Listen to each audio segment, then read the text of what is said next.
Welcome to the training video for the PCS Clinical Audit Tool CDSA module. The purpose of the module is to allow a general practice to make an assessment of the completeness and quality of the demographic and patient health summary data within their systems, in preparation for sharing this information via the Personally Controlled Electronic Health Record, PCEHR. The immediate objectives of the CDSA module are to report on the completeness of patient demographic and health summary data within the general practice clinical system as defined by the RACGP, report on duplicate patient records within the clinical system, provide a dashboard or traffic light indicator type report for general practice to indicate data quality status and improvements that can be made over time, provide guidance on addressing identified gaps and improving overall clinical data quality. The PCS Clinical Audit Tool, or CAT, is a system that provides an overview of the GP practice population health status from the perspective of chronic disease prevention and management. It operates as a population health enhancement to the leading GP clinical desktop systems in Australian general practice. CAT allows practice staff to look at their data in new ways to achieve best practice for the patients and improve patient data quality while optimizing the financial opportunities for GPs and the practice.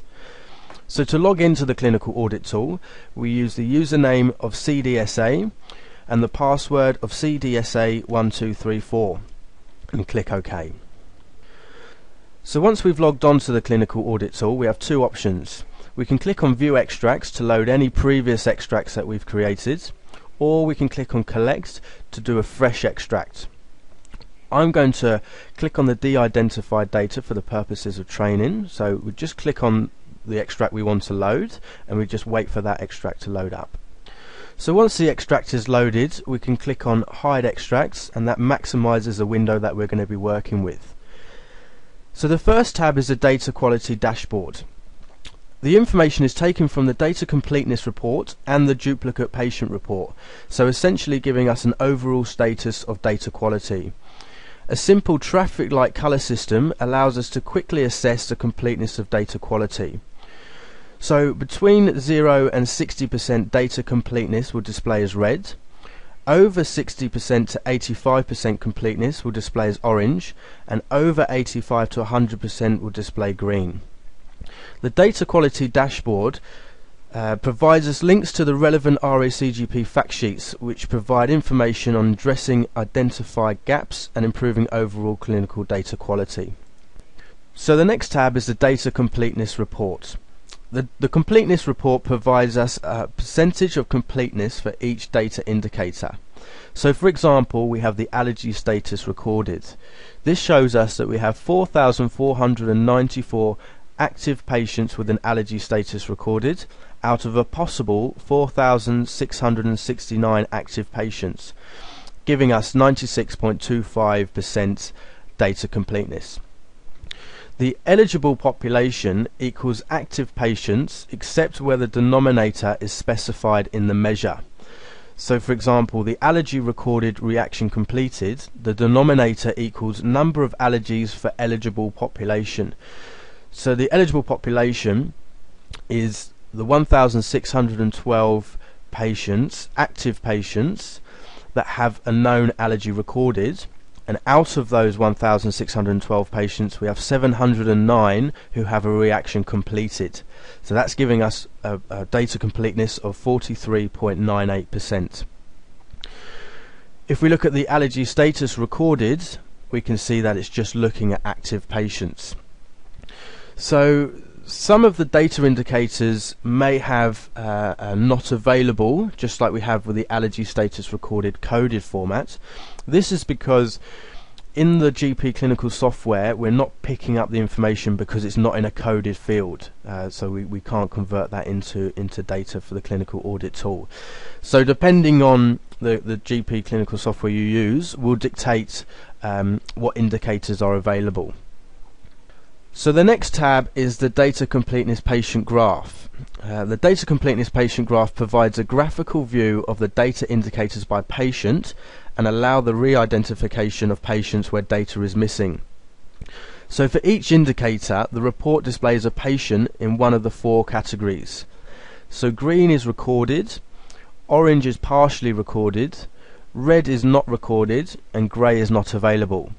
So just like we spoke about with the data completeness reports, it's not picking up the information from the GP clinical software because it's not in a coded field. If we look at the medicines coded reason, we can see that we have 6.34% recorded, 24.63% data partially recorded, and 69.02% not recorded. So what we can actually do now is we can identify the patients that belong to the not recorded and partially recorded part of this graph. So to do that, I'm just going to click on the parts of the graph that I want to use. So if I just click once, that highlights that part of the graph.